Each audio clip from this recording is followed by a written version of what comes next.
Hello everybody and welcome to today's web session.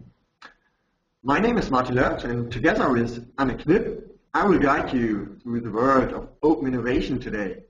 During the next 40 minutes you'll learn about success factors and new approaches in the context of open innovation.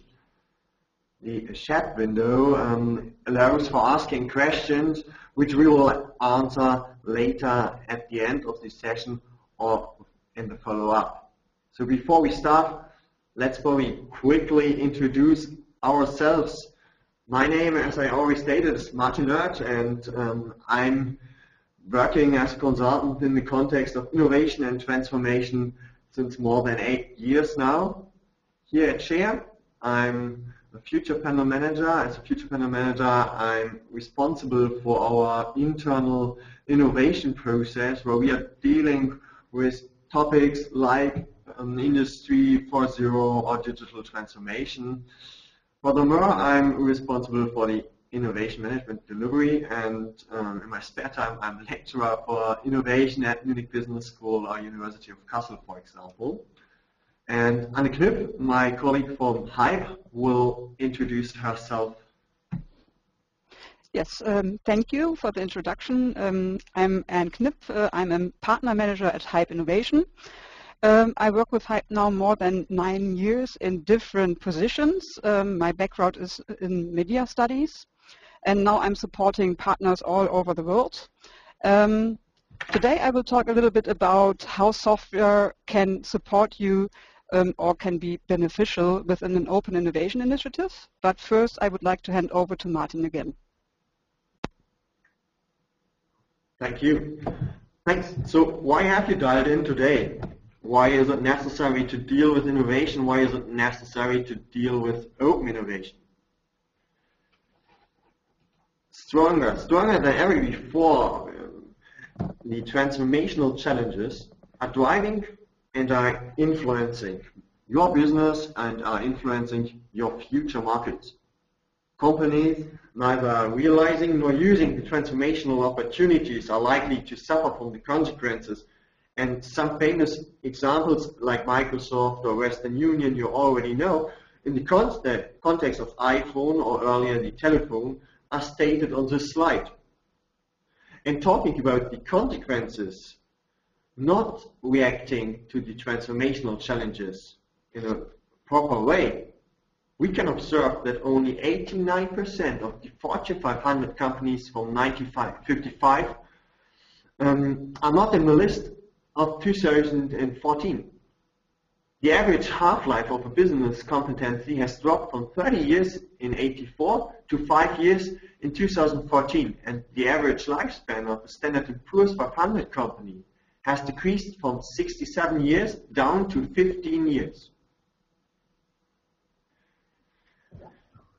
Innovation plays a key role in addressing the external challenges and the trends, such trends as mobile, for example, which is a good example because nowadays there is no alternative to mobile. We all can see the internet is already mobile. Mobile is no subset of the internet anymore. Mobile is the main way people go online today, and it allows for new discovery, engagement, and user acquisition models. At the same time, you have the possibility to realize huge scale opportunities. You have low entry costs, which allow endless experimentation. We all know about companies mastering these transformational challenges. Startups like Uber, Airbnb, tech companies like Google. But there are also many established small and mid-sized companies in industries like manufacturing or insurance who perform well. They master identifying and using new opportunities. So how do they differ from others? One cornerstone of success is that these companies use open innovation. Those companies use external as well as internal ideas. They consistently transform and improve their company. They are open for external input. In today's web session, we will address open innovation and the four correlated main questions. Why should you use open innovation? What is your benefit? What makes open innovation initiatives successful? And are any tools needed? The first part of our web session will deal with the general cosmos of open innovation. What does it mean? The second part will deal about general and campaign-specific success factors. And last but not least, we will address the question how software can support, and we will show you some practical examples. Being successful in innovation means more than just generating ideas. It is about having a comprehensive end-to-end process in place, a process allowing you to systematically identify, evaluate, and prioritize ideas. We always ask for a process starting and ending with the market. Nevertheless, the front end is the most crucial part in most companies. A professional front end triples the chances for generating the right innovations, opening at the right place, the right time, and for the right topic is the aspect deciding about the next winner.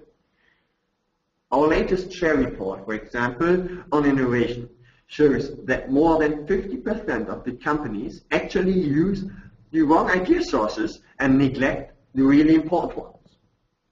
Or, putting it in a nutshell, the ones talking with the customer innovate way better.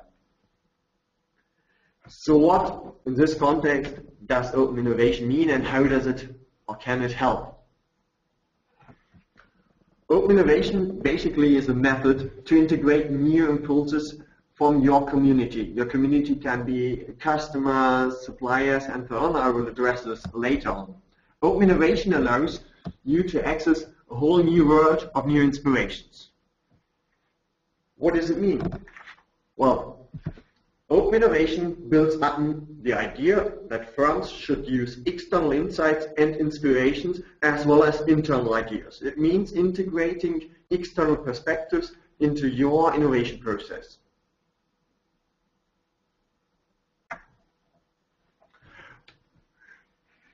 Still, you might still question, does it really help? And addressing this question, the answer would be yes, indeed. It is proven that open innovation helps boosting your innovation performance. Nevertheless, in most companies, there's plenty of room for improvement.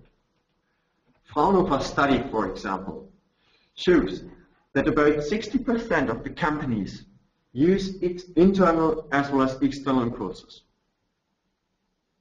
But the last Scheer report on innovation showed that less than 50% of the companies actually use open innovation techniques. At the same time, the companies actually using open innovation methods are significantly more successful in their front end.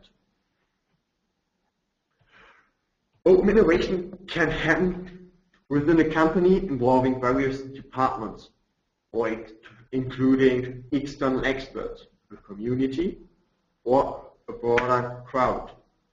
Customers, experts are open for the whole world. Well, obviously, opening your ideation place to a wider audience brings advantages as well as disadvantages with it. Whilst including your team or other departments is often uncrucial, opening it to externals like suppliers, customers, etc. means less control, less information security, and the issue that externals might not understand the motivation and product or company-specific needs. But at the same time, it means integrating wider expertise, knowledge, greater diversity, and so on. Being open will generate substantially more ideas for your company. The reason firms actually use open innovation can differ, but are often one of the arguments shown on this slide.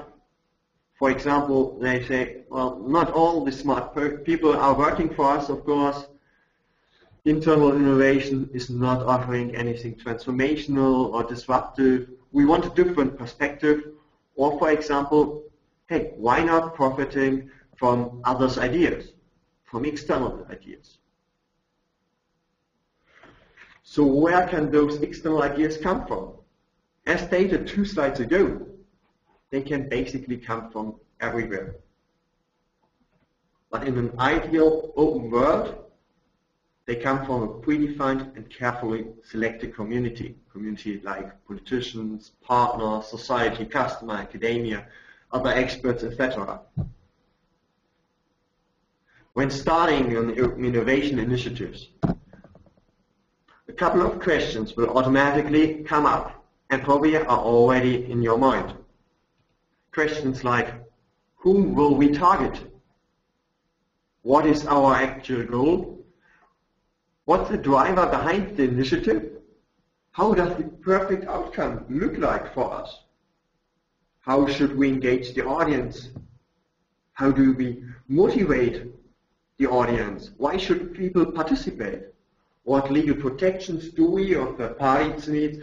And what information do we provide? Can we provide? Are we allowed to provide? Or do we want to provide?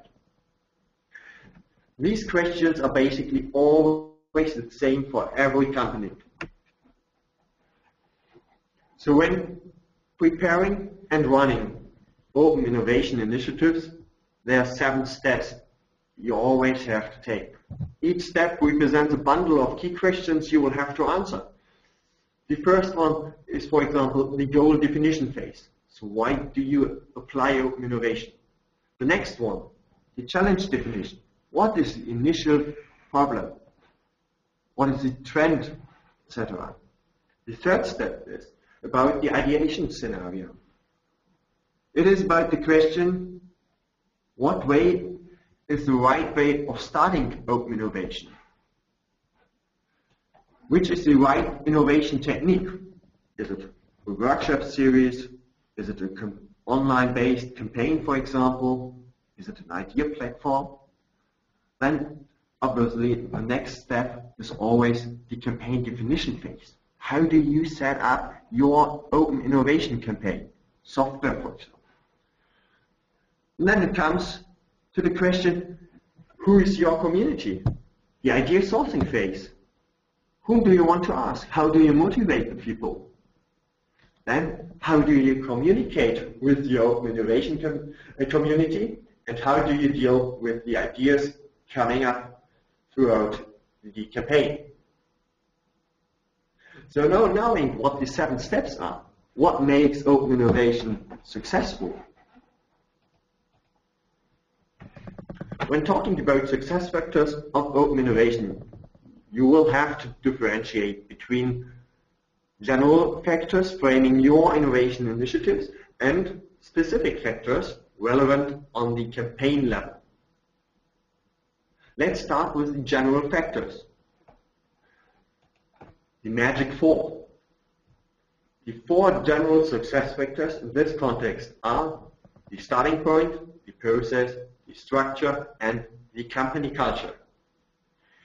The starting points means that for an excellent open innovation initiative, the corporation needs to have a specific, time-sensitive need that it must meet. A structured evaluation process is needed, should allow for a quick, solid, and traceable evaluation of your idea submission. And you always should apply a strong set of criteria, for example. An open innovation program needs a strong internal structure. It needs a structure that reviews ideas in a timely manner, acts in accordance with the decisions made, tracks and monitors, and communicates regularly with the innovation data with your innovation community. A company culture is needed. A strong company culture is needed, but basically has to fulfill the characteristics like entrepreneurship. Entrepreneurship allowing for new ideas to grow, willingness to experiment with new solutions, openness to external ideas, and a dynamic setup. This is a perfect environment for an open innovation context. So for the open innovation content test or the campaign level, there are 6 essentials which I would like to mention. First, you need to have a clearly defined problem or task. Second, you need to be sure about the human capacities and resources required for the review process and the solution. Third, you need to create a good open innovation environment which starts by installing a central project competence for your open innovation initiatives. You need to set up a team for communication, idea evaluation, and so on.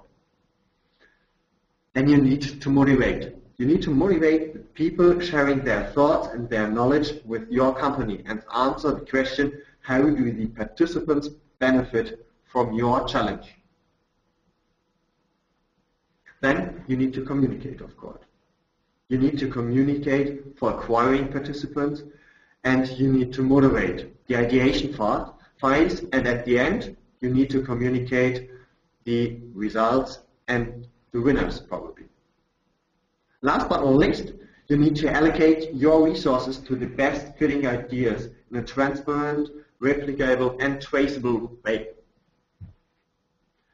Furthermore, software can and may help you to boost your open innovation performance. And at this time, I would like to hand over to Ms. Anne Knipp from HYPE, highlighting the question why and how software might be able to help. Thank you. Yes, the question is why software at all? So there are different reasons why software can help you to be more successful in your open innovation initiative. Scalability is one of the reasons in the positive sides. You can imagine that no matter whether you ideate with your team, with the department, the whole company, or with externals, that there are more and more people coming together, and you more and more need to track ideas and the outcomes. And software can support you there. Software can also support you with automatization, meaning that work that is typically done manually can be automatized. Security is definitely a question. Sometimes if you want to ideate with different parties, you might want to keep your ideas secret and ideate with them in the same time. Software can give you also structure and guidance, so you will see how and in which position the idea is currently at and what are next steps. Communication is also a very important factor, and in software you can support this too. Last but not least, you can make results more transparent, and how this looks like is part of the next couple of slides, and I will give you some practical examples. Let's start off with scalability. One issue in innovation is silos in companies. When you run innovation at scale, you come across the aspect that different parties or departments might work on the same aspects, and they don't really know that they are working on the same aspects. This is occurring in many companies, and one example here might be Bombardier Transportation. It's a leading manufacturing company of trains. There are 34,000 people working there in total. 15,000 of them are knowledge workers, subdivided in 6 divisions. And yeah, they had the problem that information was not shared properly in all the departments, and one way of overcoming that was using a platform for communication. And they managed to improve the information sharing by 30% simply by being more open with the information, having a place to store it. Another example for scalability or for innovation at scale and the need for scalability is that certain steps need more time. One example here is evaluation. You can imagine when you open up your innovation processes to the public or to a bigger audience that you will face more and more ideas, and that then you need to allocate more time and resources to evaluate those ideas. And one mechanism to handle a lot of ideas might be what we call community graduation. This mechanism can be categorized as both automatization and scalability, and I would like to explain how it works. So what we see here is a process which is very common in a lot of companies. You have a draft phase where people work on their ideas, then they submit the ideas and they get discussed. And if you don't have another filter mechanism in place, you will face the need that all the ideas which are discussed need to be evaluated. You need to decide whether you want to follow up on them, and you also need to say what's the value of those ideas. So if you imagine 1,000 ideas are coming in, you need to work with 1,000 ideas and then filter them down to the amount of ideas you want to proceed, work on, and create business cases. So that's a lot of work. And you can reduce this work by having a filter in between. So this is what we call community graduation, meaning you can decide based on the topic and based on the audience of your campaign, the question you are asking, what is the filter that ideas automatically become hot. So it could be that the filter consists of 20 views of an idea, plus 10 votes on an idea, and 5 comments. And if this is fulfilled, the idea gets automatically promoted as hot, and in this stage, it's pre-selected to become evaluated by others. And with this mechanism, you have the possibility to reduce ideas in the system, and it has a positive aspect on both sides. So you can manage the evaluation much better because you have less ideas. Well, you still have the possibility to evaluate even more ideas if you want to, but you don't need to. And on the other hand, you can motivate the participants on different levels. So we see at our customer base that it is a motivational factor that the feedback of the crowd counts.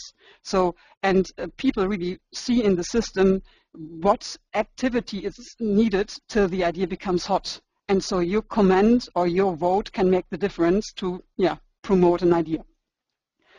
An example of a customer using that and who was very happy having such a filtering mechanism is Peugeot CITROEN. They decided, or basically our CEO Enno Scholz convinced them not to run a campaign just with 500 people, but rather opening up a campaign to all of their employees, which are 80,000 employees. And they asked a question about the connected cars and how mobile apps play a role. The campaign ran 11 weeks in total. And they were worried in the beginning whether they have all the people in place to cope with the ideas coming in. And one of the reasons why they were very happy with the time spent and the outcomes was this community graduation feature. So in the beginning, we had more than 1,000 submissions, and those 1,000 submissions were narrowed down to just 200 ideas which were graduated to the hot stage. And in the end, they came up with 40 proposed concepts for new products. And in the beginning, they were just searching for 12 of those. So they overcome their goals with this approach. Sure, we have also other evaluation possibility in software tools. In Hype, for example, you have the possibility to rank ideas based on different criteria. You can also weight ideas in the ranking which is coming in. Furthermore, you have KPIs and visualization possibility where you can where you have the possibility to see how are ideas evaluated to each other and what's the context of your evaluation. Automatization is also more. Automatization can support you in creating the formats you like. As I said, automatization supports you in reducing manual work, and it's very common that when you present an idea or a solution that you need some material besides showing a screen. You need some paper, you need some PowerPoints, and at least in our software it's possible to export the content, for example, into PDF formats, into PowerPoint formats, or into Word formats.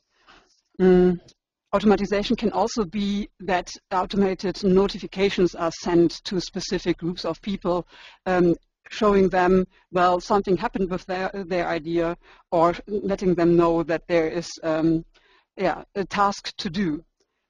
Automatization can also be the reduction of duplicates. How can that work?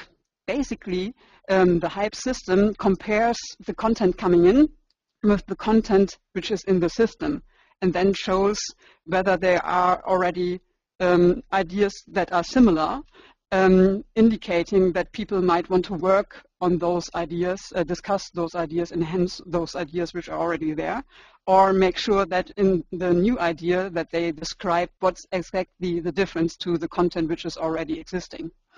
Furthermore, in our tool, we can see just those ideas we are allowed to see. So meaning even with this comparison with similar ideas, just those ideas are displayed where I have access to.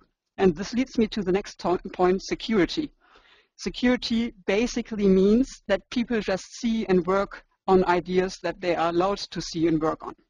Especially when it comes down to intellectual property, this is always an issue, that if you have a platform in place, people on the one hand want to share and want to comment upon ideas, but on the other hand they want to make sure that IP is not shared too early.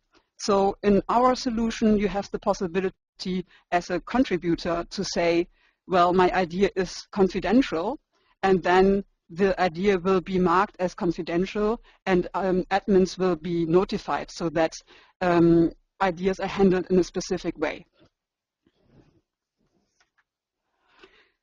Another aspect was structure and guidance. Well, software can make sure that you always know in which status are you right now. What are next steps ahead of you? What do you need to do? And here's an example of how people are guided in setting up a new campaign, or how people are guided in setting up an evaluation session. Furthermore, you always see in an idea, where am I right now? Am I in evaluation? Is the idea confidential or not? And you always have help menus explaining the process and what is expected from you. This leads me to the next step, communication. Communication and structure is quite close, and it's always very important to let people know why is it important to participate, what is in for your company, what is in for you. And so it's always important to link innovation with your strategy. And here are some examples how communication can also be done in the software, and for sure it always needs to be beyond that too. So you need to have other communication settings set up. But on the left-hand side, we see how a message from the CEO explains that it makes sense to spend some time of your daily work in innovation. And on the right-hand side, you see displayed specific strategic innovation areas of the company you are working with, or you are interested to work for, or you want to engage with them.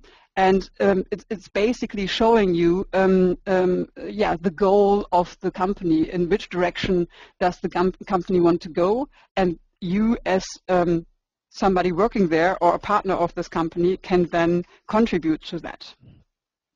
Communication means also to help people to be engaged. And this example here shows that as a person in a campaign admin can target specific group of people. You can write specific notifications to people who already discussed with an idea, or who already contributed an idea to a campaign, or people that just viewed the campaign and didn't do anything. So you can communicate with those on different levels and support them that they do the next step, that they might want to engage with, voting, commenting, and maybe in the end they also contribute their idea. Last aspect on my list is the possibility to make results more transparent. Software always allocates the results, and it's displaying those results in a meaningful way. What we see here is something we call a campaign cockpit, which gives you an overview of how many people you invited in your campaign and what's the adoption rate, how many people engaged in a way, in voting, commenting, submitting ideas, and what's the participation level overall. And this can then trigger other activities like sending reminders, like talking to people. You can also see in which status are the ideas, in which progress do the ideas make, and also what are the results, the outcome of your campaign, and what is the evaluation looking like. This can also be displayed on a timeline so that you can see is the participation in the beginning high, is it dropping, and this again can then target other activities so that you can help that the software helps you in this way to keep the participation level high. So this is it from my side. I would like to hand over to Martin again for the summary. Thank you, Anne. So what we learned, software can and already does play an important role for you and in the context of open innovation. When it comes to integrating people from various places all over the world, for example, I think this allows you to really opening yourself up. Anyways, what did we learn today? Summarizing it, today we started by shedding light on how open innovation helps in mastering the transformational challenges. And talking about success factors, you will always succeed as long as you keep in mind the 4 general success factors as well as the company-related 6 essentials. Furthermore, one can constitute that open innovation always consists out of 2 parts shown on the next slide. So it's one more strategical part helping in, let's say, defining the right goal, identifying the right topic and questions to ask, selecting the appropriate campaign approach, like workshops, software and so on, setting up the right strong criteria set, incentive mechanisms for motivating people, communication standards, processes, etc. And one more operative part, which is, for example, setting up an actual online campaign and actual using some software like we've seen from Anne during our last slides. This setup, this 2-level setup, is the reason why Scheer and Hype did this web session today together. This is the reason why Scheer and Hype are collaborating. One comprehensive solution for a complex but manageable topic. Well, if you would like to learn more about our approach and so on, you're welcome. You're more than welcome to contact us at every time. Thank you for participating. Bye.